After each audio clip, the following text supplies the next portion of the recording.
তুমি যখন বেকার ছিলে আমি কিন্তু তোমার হাত ছাড়ি নাই, আমি তোমাকে ফেলে রেখে চলেও যাই নাই। আজকে তুমি চাকরি করো, বেতন পাও, যে মেয়েকে জীবনে আনবা তার গুরুত্বটা দিও, একটু মূল্য দিও।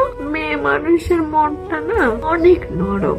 ভালো থেকো তুমি, অনেক ভালোবেসেছি। সর্বশেষ মেসেজ আমার মেয়ের জন্য। মাম্মা, আমি জানি তুমি অনেক স্ট্রং, তোমার মায়ের মতো কিন্তু না, তুমি অনেক স্ট্রং। তোমার জায়গা তুমি বুঝে নিবা, যেটাকে অন্যায় সেটাকে অন্যায় বলতে পারবা, যেটা তুমি করনি সেটার প্রতিবাদ করতে পারবা। তোমার মাম্মামের মতো তুমি সহজ ছেড়ে যাবা না। আই এম সরি মা, তোমার হাতটা ধরে আমি হাঁটতে পারলাম না, আমি তোমার সব কিছুতে শক্ত লাঠি হয়ে থাকতে পারলাম না। অন্যায়কে প্রশ্রয় দিবা না। শেষে